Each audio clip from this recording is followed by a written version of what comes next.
여러분들 반갑습니다. 부동산 공시법을 담당하는 목혜수입니다. 지금까지 우리는 기본서 이론을 공부를 했어요. 이제부터는 무엇을 공부하느냐? 기출 문제를 풀게 되는 겁니다. 여러분들이 공부를 하는 이유는 시험에 합격을 하기 위해서 공부를 하는 것이죠. 그러면 우리가 공부를 할 때 본 시험에서는 어떤 문제가 출제가 될 것인가, 그게 항상 궁금하고 그 문제에 대비를 해가는 과정이 공부입니다. 저는 항상 매 시험마다 가짜 지문 가려내기 특강을 해요. 그죠?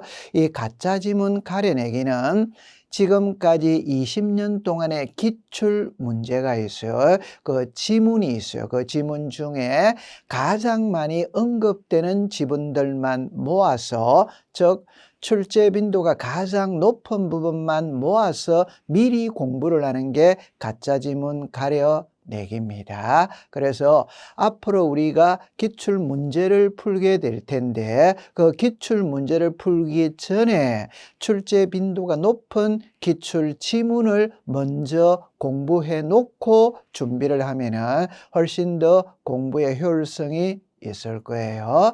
제가 여러분들한테 부탁드리고 싶은 것은, 이 기출문제 지문이 있잖아요. 나올 텐데 이 지문은 꼭 3번을 읽어보는 겁니다. 그럼 3번을 읽어보면서 출제윤이 묻고자 하는 것을 찾아내는 거예요. 출제윤은 주어를 묻는지, 우리가 흔히 목적어, 형용사, 보어, 이걸 그냥 목적어라고 할게요. 주어를 묻는지, 목적어를 묻는지, 마지막에 동사를 묻는지, 크게 3가지로 나누어 줄 수 있어요. 그 중에 가장 많이 언급되는 것은 마지막입니다. 그 마지막이 OX, 있다, 없다예요. 그럼 여러분들 예를 하나 들어보면은, 인감증명서가 무엇이냐? 이런 시험 문제는 없습니다.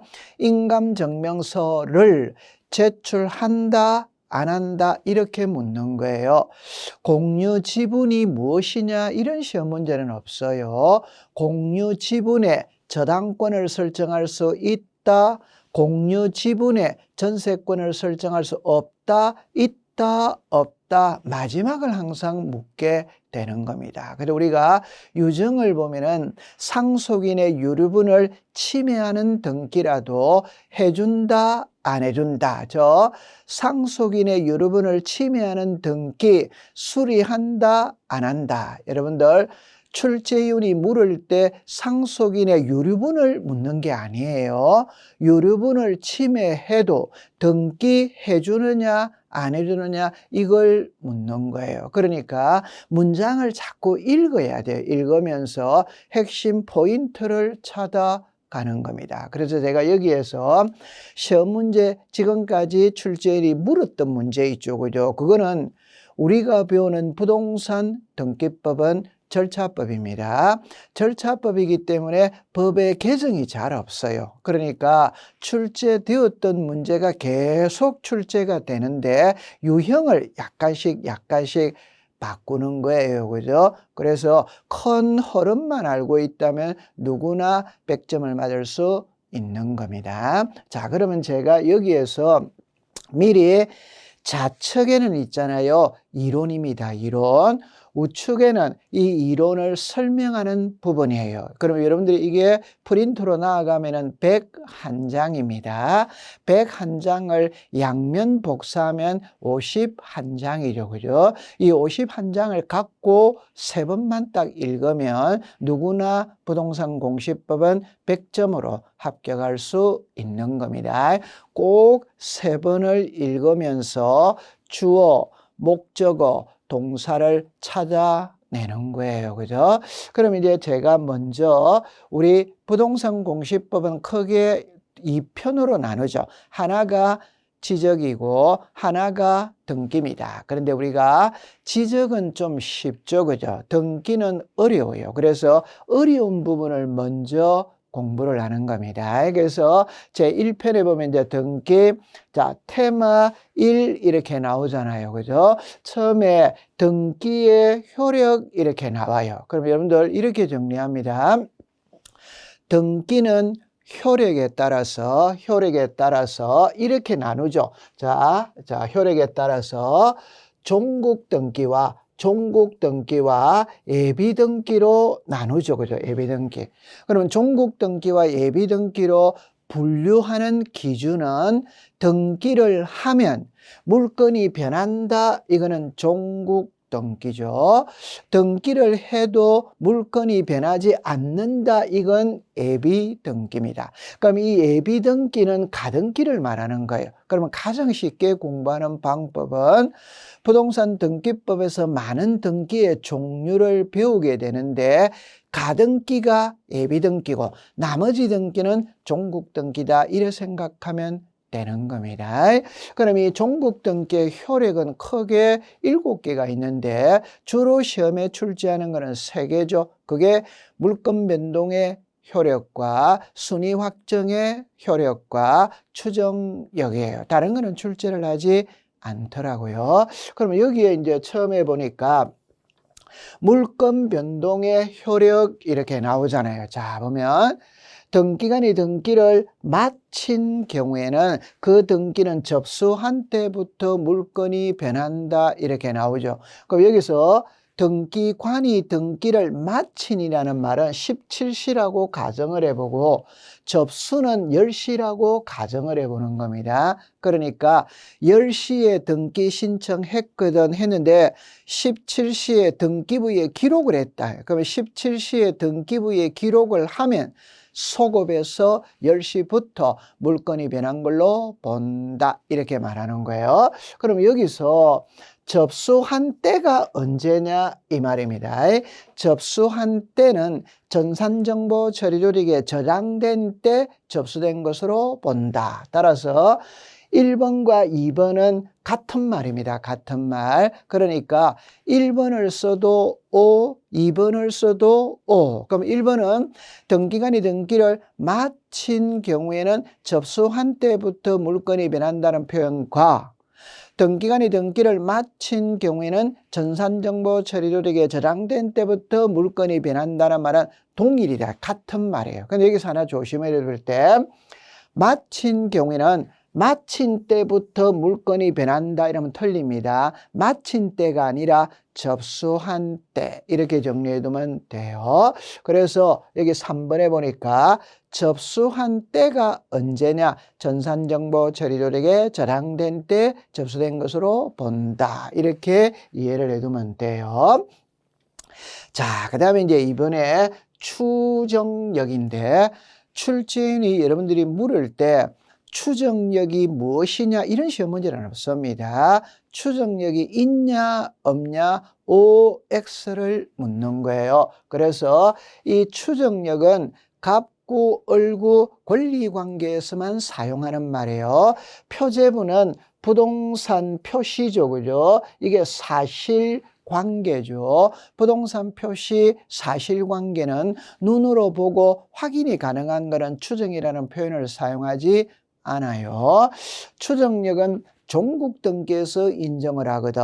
따라서 예비 등기인 가등기에서는 인정하지 않는다.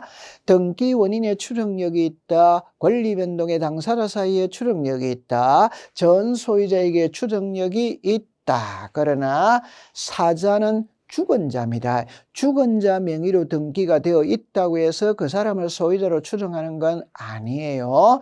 여러분들 허무인은 존재하지 않는 사람이죠. 존재하지 않는 사람 명의로 등기가 되어 있다면 그 사람을 소유자로 추정하는 것은 아닙니다. 비담보 채권의 추정력이 있다.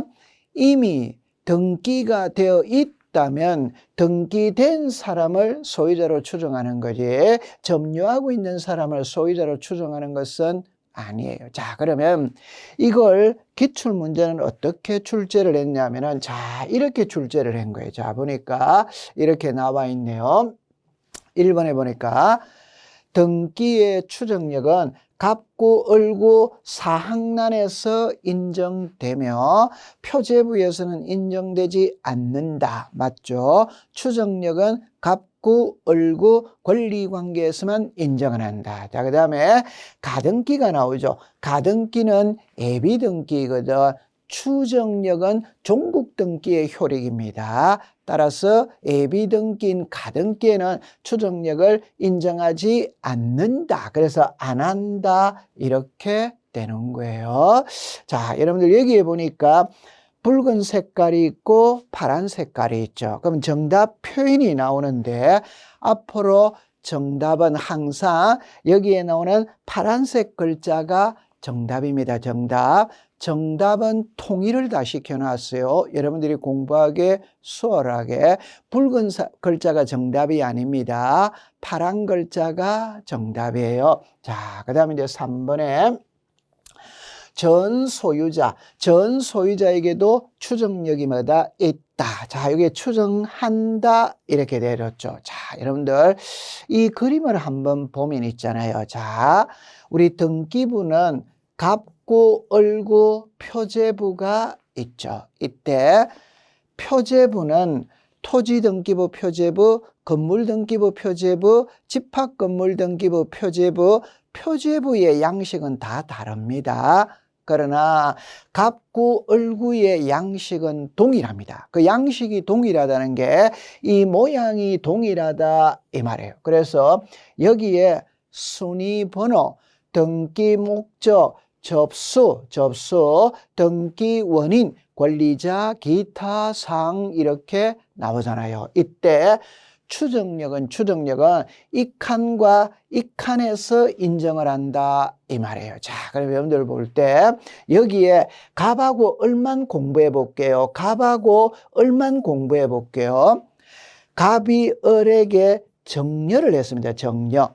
그러면 정려를 원인으로 하는 소유권 이전 등기를 신청해야 됩니다. 그런데 정려를 원인으로 하는 소유권 이전 등기를 신청하면 정려세가 너무 많이 나오는 거예요. 그래서 세금을 포탈하기 위해서 마치 매매를 한 것처럼 서류를 꾸며서 등기를 한 거예요. 그러면 이걸 풀이할 때 갑하고 을하고 사실은 정려를 했는데 등기부에는 매매로 나와 있다. 그러면 제3자가 이 등기부 등본을 발급받아 보면은 갑하고 을하고 매매한 걸로 추정하는 거지 정려한 걸로 추정하는 게 아니에요. 그러면 출제인이 시험을 이럴 때 매매에 추정력이 있다 이래 쓰는 게 아니에요.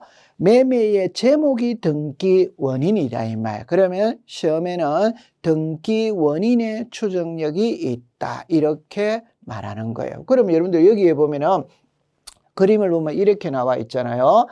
갑은 을에게 매매를 했고 을은 병에게 상속을 했고 병은 정에게 정려를 했다 이렇게 나오죠. 그럼 여기서 갑에게서 을, 을에게서 병, 병에게서 정 나오죠. 이걸 권리 변동의 당사자 이렇게 말하는 거예요. 그 다음에 매매, 상속, 정려 이래 나오죠. 그죠? 이게 등기 원인입니다. 그러면 이제 등기 원인의 추정력이 있다. 권리 변동의 당사자 사이에 추정력이 있다. 자, 이거를 반대로 하면은 이렇게 되잖아. 이렇게 된다는 말은 정 앞에는 병, 병 앞에는 을 앞에는 갑이죠. 그러면 과거에 이런 사람들도 소유자였어요. 그러면 이런 사람들도 적법한 절차에 의해서 소유권을 취득하였을 것으로 추정한다. 그러면 이렇게 보면은 권리 변동의 당사자, 반대로 하면은 전소유자, 즉 정 앞에는 병, 병 앞에는 을 앞에는 갑. 그럼 이런 사람들도 과거에는 소유자였죠. 그러니까 전 소유자에게도 추정력이 있다. 이렇게 풀어가는 겁니다. 자, 근데 여기 보니까 사망자 이래 나오죠. 그럼 우리가 죽은 자 명의로 등기가 돼 있다면 그 사람을 소유자로 추정하느냐 안 하느냐? 안 하죠. 안 하니까 입증 책임, 즉 자기가 소유자라는 걸 주장할 입증 책임이 없는 겁니다. 추정력이 있어야 입증 책임이 있는 거지, 추정력이 없으면 입증 책임이 없는 거예요. 그렇게 받아들이시면 돼요. 자, 그 다음에 이제 순위 확정의 효력인데, 이게 이제 34에 시험에 났어요. 시험에 났는데, 우리가 공부를 할 때는 이렇게 합니다. 근데 실제 시험장에 가면은 이렇게 간단하게 나오는 게 아니라 사례를 놓는 거예요, 사례. 그래서 같은 구는 순위번호, 다른 구는 접수번호. 여러분들이 같은 구라는 게 갑구, 갑구 이렇게 하면은 구가 같잖아요. 이게 순위번호죠. 얼구, 얼구 이렇게 보면은 구가 같잖아요. 이게 순위번호죠. 그런데 갑하고 을하고 이렇게 하면 갑구, 얼구 이러면은 구가 다르죠. 구가 달랐을 때는 접수번호다 이 말이에요. 자, 그 다음에 부기등기의 순위는 주등기 순위에 의하고 부기등기 상호 간에는 등기한 순서, 가등기에서 본등기를 하면은 본등기의 순위는 가등기 순위입니다. 그러면 34회 시험에 어떻게 출제를 했느냐? 자, 이렇게 출제를 했어요. 1번으로 가볼게요. 부동산에 대한 가압류 등기와 저당권 설정 등기 상호 간에는 순위번호에 의하느냐 접수번호에 의하느냐? 접수번호입니다. 왜? 여러분들 저당권이 있죠. 그럼 여기서 보면 자, 이게 갑구입니다. 이게 을구입니다. 이때 저당권은 당연히 을구에 가잖아요. 그런데 여기에 가압류라고 나와 있죠. 자, 여기서 우리가 이제 알아야 될 게 소유권에 가압류가 들어올 수 있습니다. 저당권에 가압류가 들어올 수 있습니다. 자, 이때 모든 권리는 소유권에서부터 출발합니다. 따라서 소유권에 가압류가 들어오면 앞에 소유권자는 생략합니다. 생략.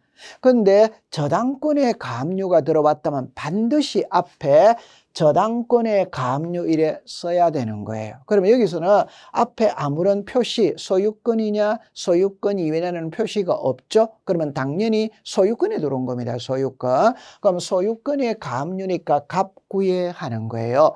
그러면 이 가압류는 갑구고 저당권은 을구잖아요. 구가 다르잖아요.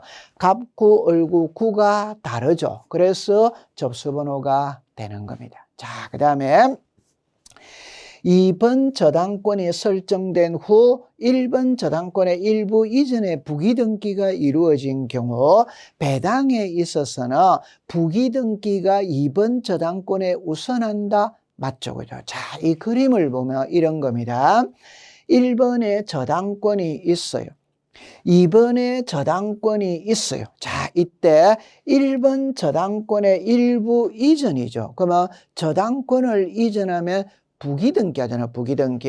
그래서 1에 1이죠. 그러면 부기등기의 순위는 주등기 순위를 따라가죠. 따라서 이 부기등기가 2번 저당권보다 앞에 있죠. 그래서 부기등기가 2번 저당권에 우선한다 이렇게 되는 거예요. 그럼 이 지문은 맞는 지문이 되죠. 그죠? 자, 그 다음에 이제 우리가 3번은 많이 접하게 되는 말이죠. 가등기에서 본등기를 하면 본등기의 순위는 가등기 순위. 자, 이 그림을 보면 이거잖아요. 갑이 을에게 가등기를 해줬어.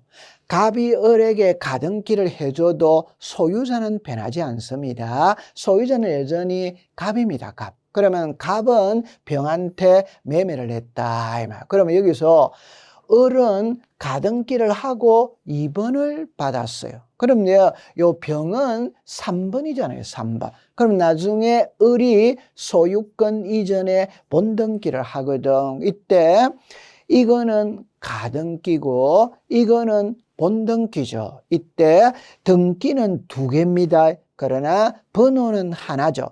이 2번은 가등기를 하고 얻은 번호입니다. 이 본등기는 이 번호를 같이 쓴다. 그래서 가등기에서 본등기를 하면 본등기의 순위는 가등기 순위를 따라가니까 2번이 되는 겁니다. 따라서 병의 소유권 이전보다 2번 본등기가 우선하는 거예요. 그래서 본등기는 제3자 명의의 등기에 우선한다. 맞는 지문이 되죠. 그죠? 자, 그 다음에 이제 4번에 가니까 자, 이런 표현이 나오네요. 위조된 건저당권 해지 정세에 의해 1번 건저당권이 말소된 후 3번 건저당권에 설정된 경우 말소된 1번 등기가 회복되더라도 3번 저당권이 우선한다. 틀렸죠. 그죠? 1번이 우선하는 거죠. 자, 여러분들 이 그림을 보면은 1번에 건저당이 갑이 되어져 있어요. 자, 이때 2번에서 1번 건저당을 말소시킨 거예요. 자, 말소를 시키니까 깨끗하거든. 깨끗하니까 3번에 새 건저당이 들어왔습니다. 3번 들어왔어요. 그런데 나중에 보니까 1번 건저당이 잘못 말소가 됐는 거예요. 원상으로 회복합니다. 그러면 1번 건저당권 말소 회복 등기입니다. 회복 등기. 그러면 몇 번을 잘못 말소했어요? 1번을 잘못 말소했죠. 그럼 회복도 1번이 되는 거예요. 1번. 그 여기다가 건저당이 되는 겁니다. 따라서 여러분들 이 말입니다. 1번 건저당이 회복이 되면 요 3번 건저당보다도 앞이 되지, 앞이. 그래서 여기서 뭐가 틀렸느냐? 1번 건저당이 회복되더라도 3번 건저당이 우선한다. 틀렸죠. 1번 건저당이 우선하는 겁니다. 기출문제 지문으로서 이렇게 출제를 하는 거예요. 그래서 요즘의 시험 문제가 어려워지고 있다는 거거든. 그러면 이거를 여러분들이 한번 읽어가지고는 얘가 무슨 말인지 잘 몰라요. 그러니까 한 번 더 읽고 3번 더 읽고 이렇게 딱 하면 핵심이 바로 딱 넣어져. 1번이 회복하면 당연히 3번보다도 우선하지. 맞죠? 그죠? 자, 그 다음에 후등기 저지력인데 이거는 말 그대로 있잖아요. 후의 등기는 저지력 할 수 없다 이 말이에요. 자, 보면은 전세권의 존속기간이 만료된 경우 그 전세권을 말소등기하지 않고 동일한 범위의 전세권 설정 등기를 할 수 있다 없다 이래 나오죠. 없다죠. 여러분들 말소를 해야 됩니다. 자, 한번 풀어볼게요. 여기에 1번에 전세가 있어요. 자, 그러면 여러분들 갑하고 을하고 있다고 가정을 해봐요. 그럼 요 을이 전세권자입니다. 그럼 을이 전세권자입니다. 전세기간이 끝났어. 끝났다면 전세권은 소멸하고 없어요. 그럼 소멸하고 없는데 아직 말소 등기는 안 한 거예요. 아버지가 돌아가셨는데 사망 신고는 아직 하지 않았다 이 말입니다. 전세 기간이 끝났는데 아직 말소 등기는 하지 않았어요. 그럼 이걸 다른 사람한테 다시 전세를 주려면 2번에서 1번 전세를 이렇게 말소하고 병에게 새 전세를 줘야 하는 거예요. 그러니까 여러분들 이렇게 해독을 합니다. 전세 기간이 끝났다면 다른 사람한테 다시 전세를 주려면 1번 전세를 말소하고 다른 사람한테 전세권 설정 등기를 해주는 거예요. 그러면 말소하지 않고 1회 전세가 올 수 있냐냐? 안 되죠. 왜? 전세 동일 부동산의 전세는 이중으로 안 되는 거예요. 그럼 여기서 전세는 이중으로 안 된다면 그럼 이 등기는 할 수 없다.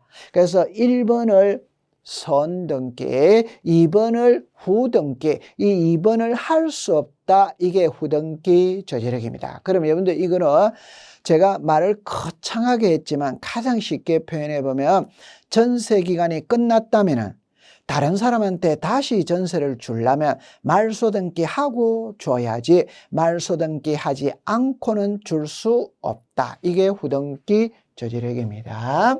자, 그 다음에 이제 등기 기록이네요. 그죠?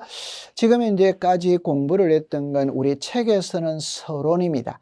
서론은 그냥 3년에 한 문제 정도 나온다 이렇게 생각하면 되는 거야.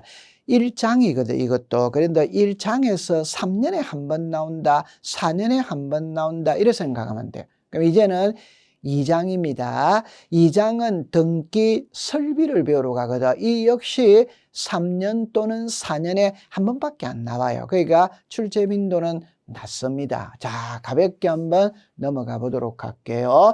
여러분들 이 그림을 먼저 한번 본다면은 우리나라는 토지와 건물은 별개입니다. 따라서 토지 등기부 따로 있고 건물 등기부 따로 있어. 그 다음에 이 건물 등기부는 다시 일반 건물 등기부가 있고 구분 건물 등기부가 있어요. 그런데 여기서 구분 건물 등기부는 아파트죠. 아파트는 일동이 있고 전유 부분이 있고 공용 부분이 있다. 그러면 출제윤이 시험 문제를 낼 때 우리나라 등기부는 표제부, 갑구, 을구가 있잖아요. 이때 갑구와 을구, 갑구와 을구는 구성 양식이 동일한 거라. 그러나 표제부는 다 달라요. 저 토지등기부 표제부, 건물등기부 표제부, 집합건물 일동의 표제부, 전유부분의 표제부 다 달라요. 그러면 출제윤이 시험에 낼 때는 첫 번째 갑구와 을구는 동일하거든. 표제부는 다르거든. 그럼 요 두 개의 차이가 첫 번째 시험 문제. 두 번째는 이 표제부와 이 표제부는 시험에 출제를 하지 않습니다. 그러면 여기에 나오는 일동의 표제부와 전유 부분의 표제부 있죠. 이 차이가 무엇이냐? 이걸 시험에 내는 거예요. 다시 정리를 하면 표제부와 갑구, 을구의 차이, 그 다음에 일동의 표제부와 전유 부분의 표제부의 차이. 여러분들 레미안 아파트 101동 1701호가 있잖아요. 그러면 요 101동의 표제부가 있고 1701호의 표제부 갑구, 을구가 있다. 그러면 요 표제부가 이거죠. 그죠? 이 표제부가 이거다. 차이인 거예요. 그러면 이제 예리로 가면 표제부와 갑골구입니다. 자, 표제부의 1, 2, 3, 4는 표시번호, 갑골구의 1, 2, 3, 4는 순위번호. 그러면 순위라는 말은 갑골구에서만 쓰는 말이에요. 자, 그 다음에 접수연월일 나오죠. 자, 이게 표제부의 접수연월일을 기록한다. 그러면 갑골구에도 접수연월일을 기록해요. 자, 여기서 이제 문제는 접수번호입니다. 이 접수번호는 표제부에는 없다 이 말입니다. 갑구, 을구에만 있다 이 말이에요. 자, 이거를 여러분들이 푸는 요령은 이거잖아요. 좀 전에 갑구와 갑구 이렇게 보면은 구가 같으면 순위번호지, 순위번호. 자, 그 다음에 을구 이렇게 보면 구가 같죠. 이게 순위번호잖아요, 순위번호. 자, 그런데 이렇게 보면은 여러분들 이렇게 보면은 구가 다르죠. 다르면 접수번호다 이 말이에요. 자, 그럼 여기서 제가 하나 써놓고 할게요. 등기부는 표제부, 갑구, 을구가 있거든. 그러면 등기부에 쓸 때 왜 표제부에는 접수연월일은 쓰고 접수번호는 안 쓰느냐? 갑구, 을구에는 왜 접수번호를 쓰느냐? 그것은 답은 이겁니다. 이 접수번호는 갑구와 을구의 분쟁이 발생했을 때 접수번호를 가지고 따지는 거예요. 갑구와 을구의 분쟁이 발생했을 때 따라서 표제부와는 관계가 없어요. 그래서 표제부에는 접수번호를 쓸 필요가 없다. 이걸 기억해 두시면 됩니다. 자, 그 다음에 이제 문제로 들어가 보면은 자, 이렇게 볼게요. 봅니다. 등기부, 표제부 등기사항인 표시번호는 갑골구의 필수적 등기사항이 아니다. 이 표시번호는 표제부에 쓰는 거지 갑골구에 쓰는 게 아니에요. 자, 한 번만 더 정리해 놓고 갈게요. 붉은 글자와 파란 글자 둘 중에 한 개의 답을 선택할 때는 전부 다 답은 파란색이 답입니다. 붉은색이 답이 아니에요. 그걸 강조를 해놓고 들어가 볼게요. 자, 그 다음에 이제는 구분 건물인데, 자, 여기서는 이제 어떻게 푸느냐 하면은 이렇게 풉니다. 일동이 있고 전유 부분이 있거든. 그럼 여기는 여러분들 이거를 봐야 돼요. 자, 보세요. 서울특별시 강남구 삼성동 100번지, 100번지가 생략됐네요. 레미안 아파트 101동 1701호잖아요. 이때 101동에 표제부가 있고 1701호에 표제부 갑구 을구, 이게 한 개다 이 말이에요. 그 말은 집합 건물의 등기부는 표제부가 두 개다 이 말이에요. 그걸 알고 들어가면 돼요. 그럼 여기서 보니까 일어나네요. 구분 건물 등기 기록에는 1동 건물의 표제부를 두고, 이게 이제 1동의 표제부를 두고, 그 다음에 전유 부분에는 갑구 을구만, 이게 틀렸죠. 뭐가 빠졌느냐? 표제부가 빠졌잖아요. 전유 부분에는 표제부, 갑구, 을구, 이게 하나다 이 말이에요. 그럼 여기는 X가 되는 겁니다. 그럼 여기서 2번은 있죠. 1동 건물을 구분한 건물의 경우 1동 건물에 속하는 전부에 대하여 한 개의 등기 기록을 사용한다. 이 문구가 이겁니다. 이거. 101동 1701호. 그러면 이게 하나입니다. 하나. 그래서 아파트, 여러분들 1701호의 아파트 등기부를 떼면 101동의 표제부도 나와야 되는 거예요. 그래서 표제부, 갑구, 일구. 이게 한 개다 이런 의미로 받아들이시면 됩니다. 자, 그 다음에 이제 1동이 나오는데, 자, 이걸 여러분들이 이제 이해를 할 때 이렇게 이해를 한번 해보면 됩니다. 집합 건물의 등기부는, 자, 1동의 표제부가 있고 전유 부분의 표제부가 있고, 자, 여기서 핵심입니다. 이걸 다시 상하로 나누는 거예요. 그러니까 집합 건물의 등기부는 표제부가 두 개고 이 두 개를 다시 상하로 나누는 거예요. 그럼 여기서 1동의 표제부 이렇게 나와 있죠. 그러면 여기를 우리가 상단, 여기를 하단 이래 부르는 거예요. 그러면 암기할 때는 1동 건물 전체의 표제부 상단에는 1동 건물을 표시하고 하단에는 대지권의 목적인 토지를 표시하고 이렇게 읽는 거예요. 자, 그 다음에 이제 여기는 전유 부분이거든. 그럼 전유 부분도 여기가 상단이에요. 여기가 하단이에요. 그러면 전유 부분 표제부 상단에는 전유 부분 건물을 표시하고 하단에는 대지권을 표시한다. 이거는 등기부의 양식이, 구성 양식이 이렇게 생긴 거예요. 그러면 여기서 두 가지를 딱 알고 들어가면 됩니다. 자, 여기서 보면 이렇게 나와 있어요.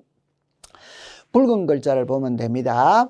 여기에 1동에 자, 1동에 소재, 지번, 명칭, 번호예요. 그럼 여기를 보세요. 여기 전유 부분에는 번호잖아요, 번호. 그럼 제가 하고 싶은 말이 뭐냐 이러면은 좀 전에 자, 이 그림을 여러분들이 본다면은, 자, 보세요. 서울특별시 강남구 삼성동 100번지 레미안 아파트 101동 1701호 이렇게 나오죠. 그러면 이게 소재입니다, 소재. 이게 지번입니다, 지번. 레미안 아파트가 건물의 명칭입니다. 자, 지금부터 답은 101동의 소재 지번 명칭과 1701호의 소재 지번 명칭은 동일하다 이 말. 여러분들 아파트는 여기까지는 똑같잖아요. 1701호, 1601호, 1501호 전유 부분만 달라지잖아요. 101동의 소재지번 명칭과 1701호의 소재지번 명칭은 동일하기 때문에 두 군데다 쓸 필요는 없다. 한 군데만 쓴다. 그래서 소재, 지번, 명칭은, 여러분 여기서 소재, 지번, 명칭은 1동에만 들어가는 거예요. 전유 부분에는 소재, 지번, 명칭이 등록되지 않는 거예요. 자, 그 다음에 이거거든. 대지권의 목적인 토지의 표시는 어디에 들어가느냐? 1동에 들어가고 대지권의 표시는 어디에 들어가느냐? 전유 부분에 들어간다. 이걸 암기해두면 되는 겁니다. 그래서 이걸 정리한 게 소재, 지번, 명칭어 일동에는 들어가지만 전유 부분에는 들어가지 않는다. 대지권의 목적인 토지의 표시는 일동에 기록을 하고 대지권의 표시는 전유 부분에 기록을 한다. 이 등기부를 보고 이해해 두시면 돼요. 자, 그러면 여기 보니까 소재와 지번은 구분 건물 등기로 표제부에 기록한다. 틀렸죠, 그죠? 소재와 지번은 일동에 들어가는 거지. 전유 부분은 구분 건물에는 들어가지 않아. 자, 그 다음에 대지권의 표시는 전유 부분. 여러분 여기서 대지권의 표시는 전유 부분 표제부에 기록한다. 이렇게 출제를 하는 거예요. 여러분들 여기에 나오는 지문은 전부 다 기출지문입니다. 시험 문제 이렇게 출제를 한다 이 말이에요. 왼쪽에 나오는 거는 전부 다 기출지문입니다. 기출문제 지문을 제가 옮겨 온 거예요. 자, 그 다음에 이래 봅니다. 자, 등기부에 보존이 나오는데 여기서는 여러분들 보면은 출제위원이 보존을 묻는지 반출을 묻는지 열람 발급을 묻는지 자 열람 발급을 묻는지 이걸 구별하는 거예요. 그러면 여기서 처음에 올라가면은 보존입니다. 보존. 자, 국어 시간입니다. 국어 시간. 여러분들 이거 하나만 정리해 놓고 들어가 볼게요. 자, 여기서 자, 요거 하나만 보고 할게요. 여기는 등기부라고 나오죠. 여기는 등기 기록이라고 나오잖아요. 글자가 같아요, 달라요? 다르죠. 이거를 이제 알아야 돼요. 그러니까 출제위원이 등기부를 묻는지 등기 기록을 묻는지 다릅니다. 등기부는 컴퓨터 기계이죠. 컴퓨터 기계가 등기부고 등기 기록은 컴퓨터 속에 저장되어 있는 서울특별시 강남구 삼성동 100번지 그 100번지 등기기록 한 장을 말할 때는 등기기록, 전체를 말할 때는 등기부. 개인을 말하느냐 전체를 말하느냐, 개인을 말하는 게 등기기록이고 전체를 말하는 게 등기부입니다. 자, 그러면 위로 가면은 자 이렇게 나오네요. 그죠? 자, 봅니다. 등기부입니다. 영구 보존한다. 자, 근데 신청 정보죠. 신청 정보, 첨부 정보, 취하 정보 5년. 그럼 여기서 핵심이 뭐냐 이러면은 여기는 등기부를 말하고 있고 여기는 신청 정보를 말하고 있어요. 이게 여기도 똑같은 거예요. 똑같아요. 여기는 뭐를 말하고 있어요? 등기부를 말하고 있잖아요. 여기도 등기부를 말하고 있잖아요. 여기는 신청 정보를 말하고 있잖아요. 이때는 쉽게 두 개로 딱 나눕니다. 등기부냐 신청 정보냐. 등기부가 중요하냐, 신청 정보는 우리말로 말하면 신청서입니다. 신청서. 등기부가 중요하냐 신청서가 중요하냐. 등기부가 당연히 중요한 거예요. 그러니까 등기부는 영원히 보존하고 신청서는 5년 보존한다. 자, 그 다음에 올해 법이 개정된 것 중에 하나가 추가된 게 이거예요. 보조기억 장치거든.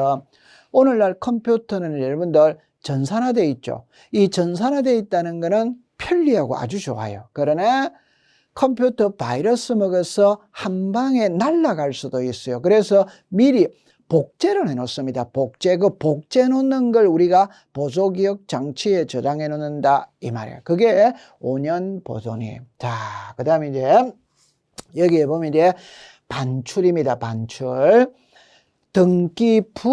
등기부의 부속 서류는 전쟁 전제지변이 일어난 경우를 제외하고는 반출이 안 돼요. 그러나 신청정보 그 밖의 부속 서류는 법원의 명령 촉탁이 있거나 수사기관이 발부한 영장에 의하여 압수하는 경우에는 반출할 수 있다. 이렇게 되는 거예요. 여러분들 이것도 공부하는 요령은 등기부는 중요하거든.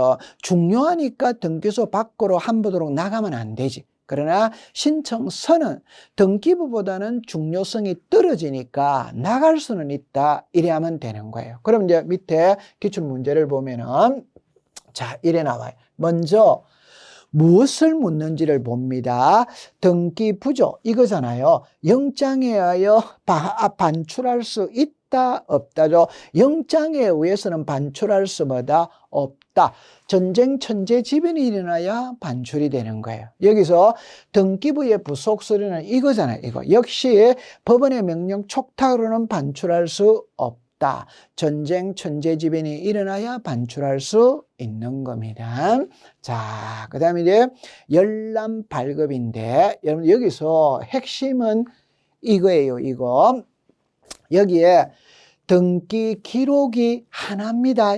그러면 나머지 이렇게 하면 되는 거예요. 그럼 여러분 여기 보니까 폐쇄한 등기 기록이죠. 이것도 똑같습니다. 등기 기록입니다. 그러니까 폐쇄된 등기 기록도 등기 기록과 같이 치는 거예요. 같이. 그래서 등기 기록은 누구나 열람 발급이 돼요. 누구나. 그러나 등기 기록의 부속 서류, 신청서 기타 부속 서류, 등기 원인을 증명하는 정보, 나머지는 이해관계에 있는 부분에 한해 열람이네. 자, 여기서 이제 조심할 때 열람 이래 나오죠. 그 말은 발급은 안 된다는 거예요. 근데 여기는 열람도 되고 발급도 되잖아요. 등기 기록은 열람도 되고 발급도 되는 거예요. 자, 그 다음에 신탁, 원부, 공동담보, 전세 목록, 도면 매매 목록은 함께 신청한다는 뜻의 표시가 있는 경우에만 발급한다. 여러분들 도면을 갖고 하나 예를 들어 본다면은 아파트라는 말만 딱 들어가면 도면은 같이 다닙니다. 도면은. 그러면 제가 아파트, 레미안 아파트 101동 1701호의 아파트 등기부를 발급받거든. 발급받을 때 그 아파트의 도면도 함께 발급해 주느냐? 안 해줍니다. 가만히 있으면 안 해줍니다. 그럼 어떻게 해야 되는데 아파트 등기부 발급받을 때 나는 이 아파트의 도면도 필요하니까 도면도 함께 발급해 주세요라고 함께 신청해야 발급을 해주는 거예요. 그래서 신탁, 원부, 공동담보, 전세 목록, 도면, 매매 목록은 함께 신청한다는 뜻의 표시가 있는 경우에 하나여 발급한다. 이렇게 되는 겁니다. 그 다음에 이제 여기에 보니까 우리가 열람 발급을 받잖아요. 발급을 받을 때 그 종류거든, 종류. 그럼 여러분들 여기 보니까 이렇게 나와 있죠. 등본, 초본 이렇게 나와 있죠. 자, 이게 보니까 전부증명서, 일부증명서 이렇게 나와 있죠. 우리는 등본, 초본에 익숙하잖아요. 주민등록 등본, 주민등록 초본, 주민등록 등본은 가족이 다 나오죠. 그런데 주민등록 초본은 1인 개인만 나오잖아요. 그 말은 일부 증명서가 초본이고 전부 증명서가 등본이에요. 그래서 우리나라에서 발급받을 수 있는 종류는 5개가 있어요. 그럼 이거 한 개만 딱 기억해 주세요.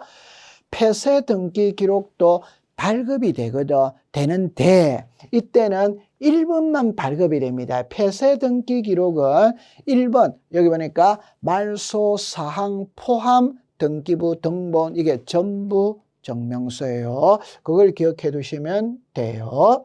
자, 그 다음에 이제 여기에 이거를 볼게요. 자, 봅니다. 여기서 먼저 있잖아요. 그런데 무엇을 먼저 알아야 되느냐 하면은 자, 보세요. 여기에 있는 이 2개를 묻느냐, 이 3개를 묻느냐를 찾아야 되는 거예요. 그러니까 등기 기록을 묻는지 나머지를 묻는지 이 말이에요. 그러면 등기 기록은 누구나 열람 발급이 되잖아요. 그러면 이제 이게 됐다면 자, 풀이해 볼 때 이렇게 봅니다.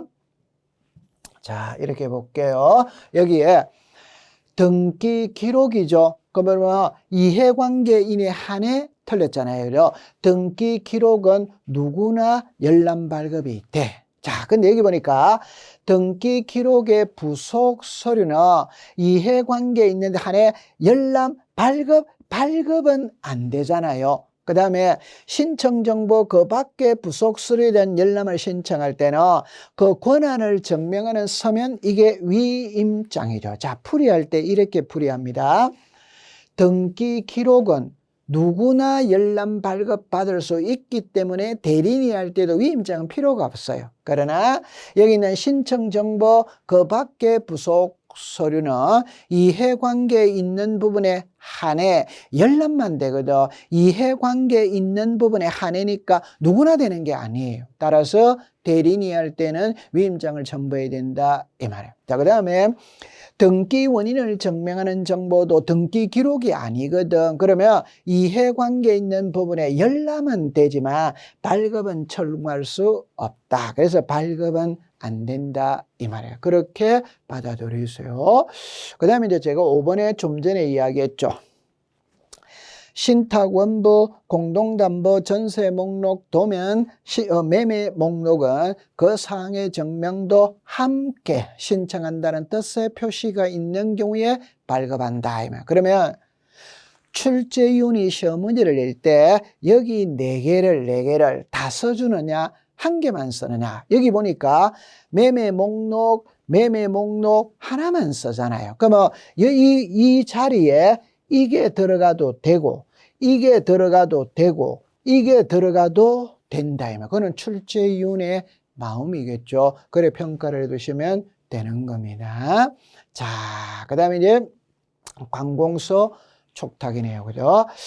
지금까지 우리가 1장, 2장을 공부했거든. 그러니까 그냥 3년에 한 문제 출제한다. 이렇게 가볍게 넘어가면 돼요. 자, 이제부터는 등기 절차 총론입니다. 이거는 이제 중요해요. 그럼 이거는 매년 시험에 출제를 하죠. 등기 절차 총론은 1년에 5문제 출제한다. 이렇게 생각하고 접근을 하면 돼요. 그러면 여기에 보니까 제가 이렇게 해놨죠. 우리가 등기 절차 총론이거든. 부동산 등기법은 절차법입니다. 그럼 등기는 어떤 순서와 절차에 의해서 이루어지느냐? 자, 민원인이 등기 신청에 필요한 서류를 갖추어서 등기관에게 제출하는 게 신청이에요. 그럼 등기관에 딱 받아가는 게 접수입니다. 받아가서 민원인이 제출했던 서류를 한 장 한 장 넘기면서 기재되어야 될 부분이 기재되었는지, 도장 찍어야 될 부분이 찍혔는지, 첨부되어야 될 서류가 첨부되었는지 확인하는 절차가 심사입니다. 이걸 예쁘게 말하면 각하거든. 이 사람의 등기 신청이 부동산 등기법 제29조 각하 사유 1호에서부터 11호 어느 하나에 해당하는지 안 하는지의 여부를 민원인이 제출했던 서류를 보고 심사를 하는 거예요. 그럼 심사를 해가 서류에 하자가 있다 이러면 각하를 시키는 것이고, 하자가 없다면 등기부에 실행, 등기부에 기록을 해주는 거예요. 자, 그 다음에 완료죠.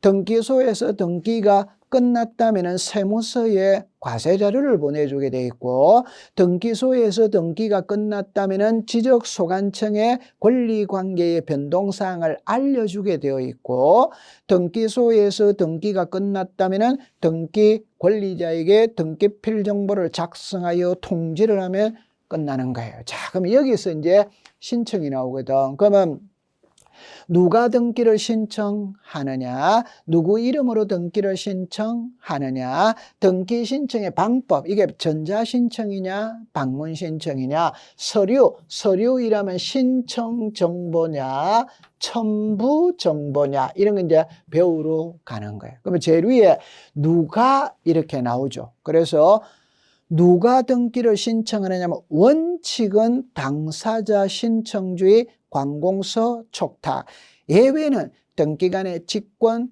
법원의 명령이에요. 그래서 여기서 처음에 관공서 촉탁이 나와요. 2년에 한 번씩 출제를 합니다. 그럼 여기서 이제 처음에 보니까 관공서입니다. 관공서 특례죠, 그죠? 관공서는 우편으로 등기할 수 있다. 여러분들 개인은 우편으로 등기가 안 됩니다.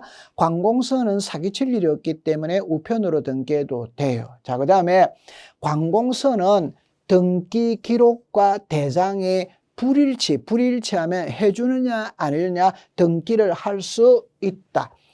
개인은 등기부와 대장이 불일치하면 등기 안 해줍니다. 그러나 관공서는 해주는 거예요. 자, 그 다음에 관공서는 자 이렇게 나와 있네요. 촉탁으로 할 수 있는 등기를 신청으로 해도 할 수 있어. 자, 그림을 볼 때 개인이 있죠. 여러분들 개인은 촉탁으로 하여야 할 걸 신청하면 받아주지 않습니다. 그러나 관공서는 촉탁으로 하여야 할 걸 신청을 하면 받아줘요. 관공서는 사기칠 일이 없기 때문에 편리를 봐줘요. 자, 그 다음에 이제 여기 나와 있죠.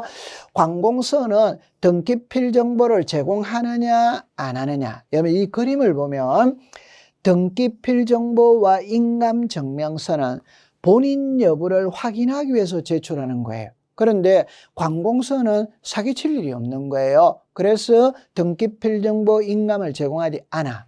여러분들 주소 있죠, 주소. 관공서의 주소는 명확하죠. 그러니까 서울시청의 주소, 강남구청의 주소 명확합니다. 그러니까 주소를 정리하는 정보는 첨부할 필요가 없어요. 자, 그 다음에 이제 5번에 보니까 이게 나오네요. 그죠? 압류 등기를 할 때 관공서는 상속인의 성낙이 없더라도 등기할 수 뭐냐? 있다. 여러분들 압류 들어가는데 관공서가 압류죠. 여러분들 압류라는 것은 세금을 미납한 사람이거든. 그럼 세금을 미납한 사람의 압류 들어갈 때 성낙 받고 들어가느냐? 그런 거는 성낙을 받을 필요가 없어요. 자, 그 다음에 이제 6번에 보니까 이렇게 나오네요. 관공서가 상속재산에 대한 체납처분을 압류 등기를 할 때 상속인에 가름하여 상속인이라는 권리 이전의 등기를 함께 촉탁할 수 뭐냐? 있다. 여러분들 항상 관공서라는 표현이 딱 들어가면 끝글자는 전부 다 할 수 있다. 이렇게 하면 되는 거예요. 그러니까 등기부의 내용이 불일치하면 관공서가 대신 등기 신청해 줄 수 있다. 이렇게 생각하면 됩니다. 자, 근데 이제 이 문구는 약간 어려워요. 자, 핵심은 이거예요. 공매 처분을 한 경우거든. 그러면 공매 처분으로 인한 권리 이전의 등기, 말소 등기를 자, 이거 보세요. 일건의 신청 정보로 일괄 촉탁한다. 나중에 가면은 우리나라 등기는 일건 1신청서 주의입니다. 하나 등기 신청할 때마다 신청서는 한 장씩 들어가야 돼요. 그러나 예외 일괄해서 등기 신청할 수 있는 예외가 3가지가 있어요. 그 3가지 중에 하나가 공매처분입니다. 자, 이 그림을 한번 확인을 해 볼게요. 이 부동산의 소유자가 갑입니다. 자, 소유자가 갑입니다. 그런데 갑이 세금을 안 내요, 세금. 그러면 서울시에서 갑의 명의로 되어 있는 부동산에 압류가 들어가는 거예요. 그래서 여기에 압류가 들어왔어요. 여러분들, 압류가 들어왔다는 말은 너 그래도 세금 안 낼 거가 공매 붙이겠다 이 말이에요. 그러면 갑이 압류가 들어왔는데도 세금을 안 내. 그러면 여기는 서울시에서 공매 절차에 들어갑니다. 그래서 공매 개시 결정 등기가 들어왔어요. 이러면 이걸 매각하는 거예요. 그러면 매각하면은 을에게 매각이 되었다 이 말. 그럼 이때 매각 대금이 10억이라면 을은 매각 대금 10억만 납부하면 을의 역할은 끝납니다. 나머지는 전부 다 관공서에서 알아서 해줘요. 그럼 첫 번째, 을이 그 낙찰을 받았거든. 받았다면 을 앞으로 소유권 이전 등기를 합니다. 을 앞으로 하고 난 다음에 압류 등기 있죠. 이 압류 등기를 말소를 하는 거예요. 그 다음에 이게 공매 등기 있죠. 공매 등기 말소를 하는 거예요. 그러면 결론은 이 3개 등기를 한꺼번에 들어간다. 권리 이전 등기 하면서 압류 등기도 말소하고 공매 개시 결정 등기도 말소를 하는 거예요. 이걸 하나의 신청서에 일괄 신청, 일괄 촉탁한다 이렇게 하는 거예요. 자, 그럼 여기서 이게 어려운 문제예요. 자, 볼게요. 공매 처분을 한 경우에 압류 등기를 촉탁하느냐, 압류 등기에 말소 등기를 촉탁하느냐. 이게 시험에 정답을 알고 보면 수월합니다. 모르고 보면 못 찾습니다. 그 말은 공매 처분을 한 경우니까 공매 절차는 끝났습니다. 끝났으니까 압류 등기 하느냐, 압류 등기 해놓은 걸 지워야 되느냐 이 말이에요.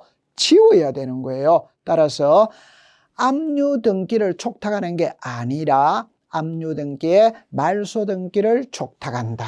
그래 이해해 두시면 돼요. 자, 그 다음에 이제 등기 신청의 적격자인데, 이거는 이제 여러분들 다 아는 거죠. 등기 신청의 적격자라는 말은 등기부의 이름이 올라가는 자예요. 그럼 이때는 시험에 낼 때 올라가는 자는 시험에 출제 안 합니다. 올라갈 수 없는 자를 출제하는 거예요. 그래서 태아 이름으로 등기할 수 없다. 태아는 등기할 수 없다. 학교 이름으로 할 수 없다.